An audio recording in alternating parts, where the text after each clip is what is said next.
لہٰذا اس حوالے سے سورہ بقرہ کا یہ میں نے آپ کو ذرا سا انٹروڈکشن بتا دیا۔ ابتدا ہوتی ہے اعوذ باللہ من الشیطان الرجیم، بسم اللہ الرحمن الرحیم۔ الف لام میم ذالک الکتاب لا ریب فیہ۔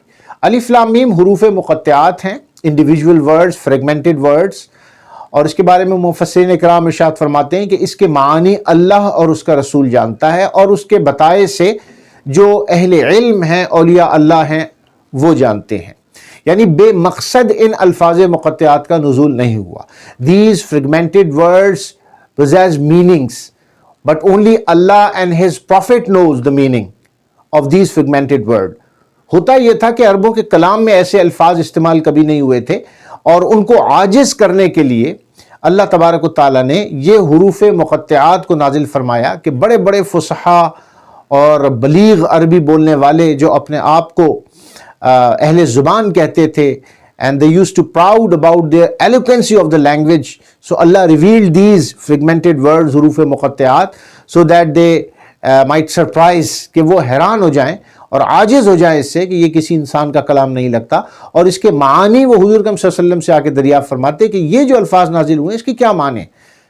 اب آپ اندازہ لگائیں کہ مثال کے طور پر شیکسپیئر سے کوئی آ کے اگر شیکسپیئر خود پوچھے کسی سے کہ انگریزی میں اس کے کیا معنی ہیں، تو وہ انگریزی کیسی ہوگی، اور کوئی تصور کر سکتا ہے۔ غالب سے کے بارے میں اگر کوئی تصور کرے کہ غالب خود کسی کے پاس جا کے پوچھیں کہ اردو میں اس لفظ کے معنی کیا ہیں، تو غالب کا اردو میں مقام کیا ہے۔ ان دونوں شخصیات کے بارے میں کہا جاتا ہے ادب میں، لٹریچر میں، کہ یہ دونوں جیسے چاہے زبان کو استعمال کر دیں وہ قانون بن جاتی ہے، وہ زبان کا قانون بن جاتا ہے، اور زبانیں ان کے آگے ہاتھ باندھے کھڑی ہیں، یہ جیسے چاہیں یوز کر دیں۔ تو عرب کے جو فصحاء اور بلغا تھے، ان کی عربی کا مقام یہ تھا کہ لوگ ان سے آگے پوچھتے تھے، لیکن جب اللہ تبارک و تعالیٰ نے یہ آیات نازل فرمائی حروف مقطعات، تو وہ عاجز ہو گئے اور وہ حیران ہو گئے کہ ان الفاظ کے معنی کیا ہیں۔ یہ اللہ کے اسرار ہیں جو اللہ تبارک و تعالیٰ نے حروف مقطعات کی صورت میں نازل فرمائے۔ تو شروع ہوتا ہے الف لام میم ذالک الکتاب لا ریب فیہ۔ اللہ تبارک و تعالیٰ ارشاد فرماتا ہے الف لام میم، that high ranked book Quran whereof there is no place of doubt، لا ریب، اس میں کوئی شک نہیں ہے۔ یعنی پڑھنے والے کا ذہن یہ ہونا چاہیے کہ اس کتاب میں کوئی شک نہیں۔ اگر شکوک و شبہات کے آئینے یا اینک لگا کر اس کتاب کو پڑھا جائے گا تو اس کتاب سے ہدایت نہیں ملے گی۔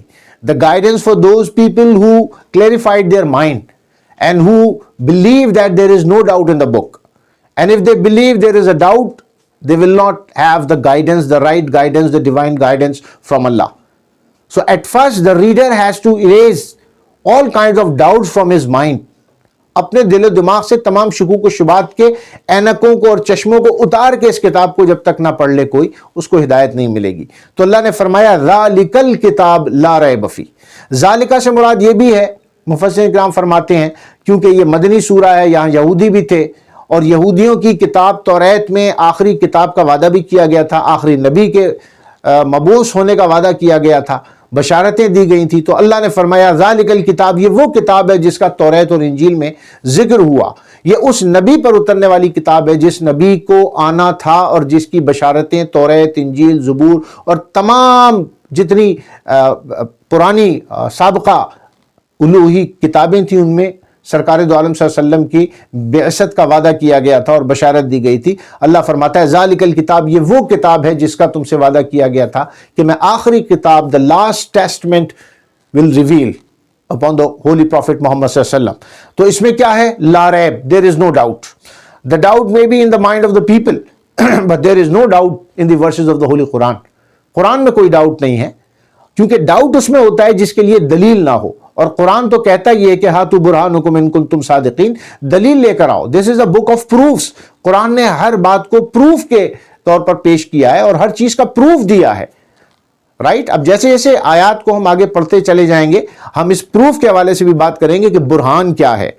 اور قرآن نے ہاتھو برہانکم ان کنتم صادقین جب کہا ہے تو برہان کے لٹرری میننگز کیا ہیں اور اس کے معنوی طور پر اس میں کتنا وزن ہے۔ تو قرآن یہ کہتا ہے لا ریب فیہ ھدی للمتقین، یہ ہدایت ہے متقیوں کے لیے، for the pious people, God fearing people. ہدایت دو قسم کی قرآن مجید فرقان حمید بیان فرماتا ہے. ایک ہدایت ہدایت عامہ ہے، دوسری ہدایت ہدایت خاصہ ہے. کہ ہدایت عامہ وہ ہے کہ ہدی للناس، قرآن مجید پوری انسانیت کے لیے ہدایت ہے. اور دوسری ہدایت یہ کہ قرآن مجید فرقان حمید جو ہدایت خاصہ کی بات کرتا ہے وہ یہ کہ ہدی للمتقین، کہ قرآن مجید فرقان حمید متقیوں کے لیے ہدایت ہے. قرآن مجید فرقان حمید ان کے لیے ہدایت ہے جو خوف خدا رکھتے ہیں، جو گناہوں سے بچتے ہیں. ہدی للمتقین، تقوی والے. اب تقوی کے لفظی معنی کیا ہے؟ پرہیزگاری ہے. تقوی کے لفظی معنی کیا ہے؟ جو گناہوں سے اپنے آپ کو بچا لے. تقوی کے لفظی معنی جو خوف خدا رکھنے والا ہے. لیکن لفظی طور پر اگر آپ تقوی کا ورڈ سمجھیں، if you want to try to understand the meaning of تقوی، صرف اس تا قاف واو کے اوپر کھڑا زبر چھوٹی ہے، اس کے آگے سے آپ تا ہٹا دیں، کیا رہ گیا؟ قوا. قوت والے، یعنی جو روحانی قوت رکھتے ہیں، اسپیشل پاور جو رکھتے ہیں گناہوں سے بچنے کے لیے، جن کی اسپیشلی کنڈیشن اسٹرانگ ہے اور وہ بڑے بڑے چیلنجز کا سامنا کرنا جانتے ہیں، خدا پر یقین رکھتے ہیں، اللہ کے نبی پر یقین رکھتے ہیں، آخرت پر یقین رکھتے ہیں، جن میں یہ طاقت ہوگی وہ تقوی والے ہوں گے، گناہوں سے وہی بچیں گے. جیسے باڈی اگر بہت زیادہ ہیلدی ہو تو بیماریوں سے لڑنا جانتی ہے، اسی طریقے سے اگر آپ کی اسپرٹ سول ہیلدی ہوگی تو گناہوں سے لڑنا وہ جانتی، اس کا امیون سسٹم اسٹرانگ ہو جائے گا. As you strong your immune system of your body by medicines and a good food, like this there is a spiritual food. ایک روحانی غذا ہے. جو روحانی غذا کھاتے ہیں، روحانی طور پہ طاقتور ہوتے ہیں، اللہ تبارک و تعالیٰ فرماتا ہے وہ قوت والے، تقوی والے ہو جاتے ہیں، وہ گناہوں سے لڑنا سیکھ جاتے ہیں. تو جو تقوی والے ہیں اللہ فرماتا ہے ان کے لیے ہدایت ہے، یعنی یہ اسپیشل گائیڈنس ان کے لیے. تو فرمایا الذین یؤمنون بالغیب. اب یہاں سے اللہ تبارک و تعالیٰ نے 5 نشانیاں بتائیں مومنین کی، کہ مومنین کی 5 نشانیاں ہیں. اور وہ کیا ہے؟ تقوی والوں کی 5 نشانیاں. الذین یؤمنون بالغیب، نمبر 1 ایمان والے ہوں گے اور غیب پر یقین رکھیں گے. الذین یؤمنون، ایمان. ایمان جو ہے وہ فرم فیتھ کا نام ہے، اسٹرانگ بلیف کا نام ہے. یہ ایک انٹرنل کنڈیشن ہوتی ہے، اور یہ داخلی کیفیت جب مضبوط ہو جاتی ہے تو انسان کا ادراک بڑھ جاتا ہے، یعنی اس کی روحانی طاقتیں جب بڑھتی ہیں.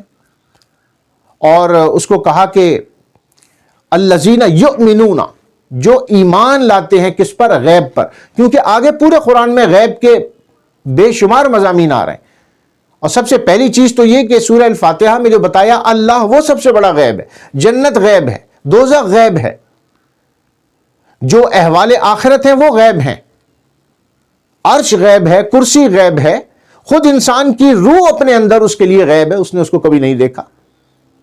فرشتے غیب ہیں. تو جو غیب پر ایمان لائیں گے مومنین کی پہلی نشانی یہ ہے. اب یہ ساری غیب کی خبریں دے گا کون تمہیں؟ اللہ کا نبی دے گا.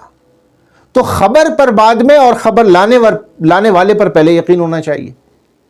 You have to believe messenger at first and then the message which he is delivering from the God, because he is claiming that whatever I am telling you about Allah, about the day of resurrection, and about angels, about Jannah, about Doza, whatever the Prophet is saying is about ghaib, and he is taking all guidance from Allah. تو نبی غیب کی خبریں دیتا ہے. اللہ نے غیب کی خبریں نبیوں کے ذریعے ہی دی ہیں. ڈائریکٹ اللہ کبھی کسی قوم سے نہیں ہوا. پورا قرآن اٹھا کے دیکھ لیں، اللہ نے کسی قوم سے ڈائریکٹ خطاب نہیں کیا ہے، بلکہ نبی کے ذریعے سے کیا ہے. یہ اللہ کی سنت ہے. وہ چاہے تو کر سکتا ہے، لیکن اس کی سنت ہے کہ اس نے نبیوں کے ذریعے غیب کی خبریں دی ہیں. نبیوں کے ذریعے اس نے اپنی معرفت دی ہے. نبیوں کے ذریعے اس نے جنت کا بتایا، دوزخ کا بتایا، آخرت کا بتایا، زندگی کی ابتدا کا بتایا، انتہا کا بتایا. تو نبی وہ سورس ہے جو جب تک کنیکٹ نہ کر لی جائے اللہ سے تعلق نہیں جوڑتا ہے. اللہ سے تعلق کو جوڑنے کے لیے کنیکٹر کی ضرورت ہے. جس طرح موبائل کو ریچارج کرنے کے لیے کنیکٹر کی ضرورت ہے. ہر چیز کسی سے کنیکٹ ہوگی تو وہ آگے بڑھے گی. کمیونیکیشن کے لیے ایک کنیکشن چاہیے ہوتا ہے. تو اللہ اور مخلوق کے درمیان جو کمیونیکیشن ہے وہ نبی کے ذریعے ہوتا ہے. اس ریسورس کو بیچ میں سے ہٹا دیں تو there is no guidance, there is no message from اللہ. اللہ always reveal the message to the nations by prophets, by apostles, by messengers. تو خبر لانے والے پر ایمان لانا پہلے ضروری ہے، بعد میں اس کی خبر پر ایمان لاتا ہے۔ پہلے اس کو سچا مانو، پہلے اس کو صادق اور امین مانو، پہلے یہ مانو کہ ہی ہیز کنیکشن ود اللہ، اللہ کے ساتھ اس کا رابطہ ہے۔ جب تم یہ مانو گے کہ اللہ کے ساتھ رابطہ ہے تو پھر اس کی بات بھی مانو گے، جو وہ کہہ رہا ہے وہ سچ ہے۔ تو اللہ نے فرمایا پہلی نشانی مومنین کی یہ ہے، یؤمنون بالغیب ویقیمون الصلاۃ، اور فرمایا کہ وہ نماز کو قائم رکھتے ہیں، غیب کی خبروں پر ایمان لاتے ہیں، مومن ہوتے ہیں۔ یقیمون الصلاۃ، نظام صلاۃ کو قائم رکھتے ہیں۔ ومما رزقناہم ینفقون، اور جو کچھ اللہ نے ان کو دیا ہے وہ اللہ کی راہ میں خرچ کرتے ہیں۔ مما رزقناہم مطلقاً whatever Allah has given them, they give in the way of Allah, whatever. It may be the knowledge, it may be the skill, it may be the money, it may be the time even that they spend in the way of Allah. And whatever you spend in the way of Allah, Allah will increase it. آپ کسی بھی چیز میں اپنا اضافہ چاہتے ہیں تو اس کو اللہ کی راہ میں خرچ کرنا شروع کر دیں۔ اپنے فن میں اضافہ چاہتے ہیں، اپنے مال میں اضافہ چاہتے ہیں، زندگی میں برکت چاہتے ہیں، اس کو اللہ کی راہ میں خرچ کرنا شروع کر دیں، اللہ will increase it. یہ رسپونڈ کرے گی، یہ واپس آئے گی اور بڑھ کر واپس آئے گی، کیونکہ you are spending and investing in the divine bank, and the divine bank will give it back you with full of increments. So Allah said that the quality of the mu'minin is that whatever Allah given them, they just spend in the way of Allah. وَالَّذِينَ يُؤْمِنُونَ بِمَا أُنزِلَ إِلَيْكَ وَمَا أُنزِلَ مِن قَبْلِكَ وَبِالْآخِرَةِ هُمْ يُوقِنُونَ. Whatever Allah has revealed upon you, O Prophet, جو ہم نے آپ پر نازل کیا، مومن وہ ہے جو آپ پر، انزل الیک، whatever is being revealed upon you, the Prophet Muhammad صلی اللہ علیہ وسلم, the مومنین will believe it, they will have firm belief، یعنی قرآن جو آپ پر نازل ہو رہا ہے اس پر ایمان ہوگا۔ وَمِن قَبْلِكَ، اور جو آپ سے پہلے کتابیں نازل ہوئیں اس پر بھی ایمان ہوگا کہ وہ اللہ کی طرف سے ہوئیں۔ Yes, they have been altered. Old Testament, New Testament, Psalms of David, whatever the books were available and are available in this current world, they have been altered by the people. But Allah revealed Angel, Allah revealed Injil, Torah, right? Zabur.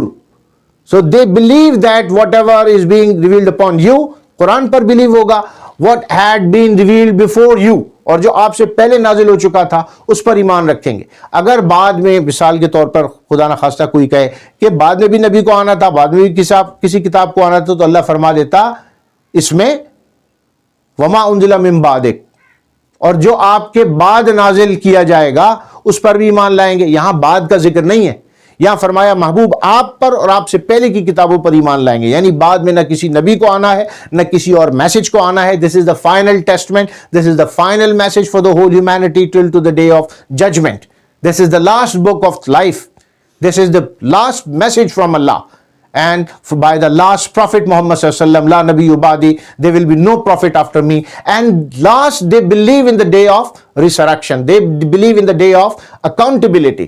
روز جزا پر یقین ہوگا، آخرت پر یقین ہوگا۔ جب accountability پر انسان کا یقین ہوتا ہے، بچے کو پتا ہوتا ہے کہ جب پیپر ہونے والا ہوتا ہے تو وہ تیاری کرتا ہے۔ جب اسے پتا ہے کہ پیپر ہونا ہی نہیں ہے تو there will be no struggle, right? کوئی جد و جہد نہیں ہوگی، کوئی برائیوں سے نہیں بچے گا جب اس کو یہ پتا ہوگا کہ میری اکاؤنٹیبلٹی ہونی نہیں۔ سو the sense of accountability make you pious, the sense of accountability make you متقی۔ تو تقوی کے لیے یہ سینس آف اکاؤنٹیبلٹی کا ہونا کہ مرنے کے بعد دوبارہ ہمیں اٹھایا جائے گا اور ہم سے سوال جواب ہوں گے۔ اللہ تبارک و تعالیٰ سے دعا ہے جو کچھ کہا گیا سنا گیا شرف قبول عطا فرمائے۔ انشاءاللہ we will continue the next درس قرآن۔ السلام علیکم ورحمۃ اللہ وبرکاتہ۔